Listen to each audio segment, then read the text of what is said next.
देखिए आज आज 18 दिसंबर है, जो कि एक बहुत ही अहमियत के हामिल दिन है। इस दिन का संविधान से बड़ा गहरा ताल्लुक है।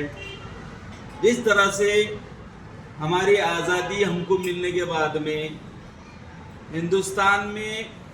सभी मज़ाहिब को यकसानियत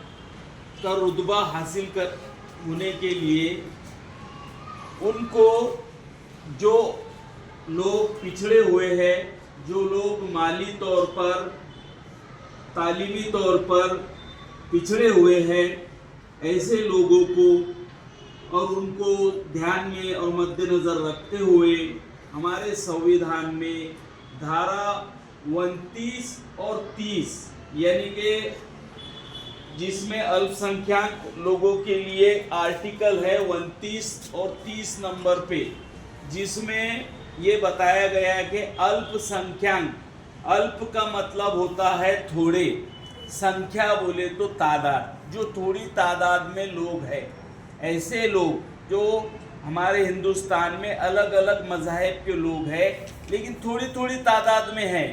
और पिछड़े हुए हैं, गरीब है, तालीम एतबार से बहुत पीछे है, तो ऐसों के लिए 1992 के एक्ट में 1992 के एक्ट में धारा 2C के अंदर इन लोगों के लिए सहूलियत फराहम की गई। इन लोगों के बारे में लिखा गया कि इन पर हुकूमत ध्यान दे, हुकूमत को ध्यान देने के बारे में लिखा गया है, जिसके बदौलत जैसे कि हुकूमत की जानिब से निकलने वाली जो जगहें हैं,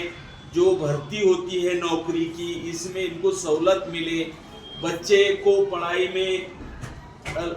स्कॉलरशिप मिले, जैसी हमको माइनॉरिटी के 1000 रुपये की स्कॉलरशिप मिला करती थी। और ये माइनॉरिटी के स्कॉलरशिप जो मिला करती थी वो अब बंद हो गई है,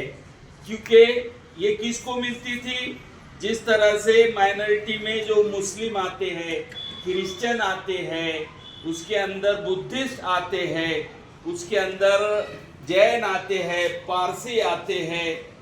इन लोगों को और सिख लोग आते हैं, ऐसे 6 जातियां इसके अंदर आती है जो पिछड़ी हुई है। ऐसी पिछड़ी हुई जातियों के बारे में उनको अल्पसंख्यक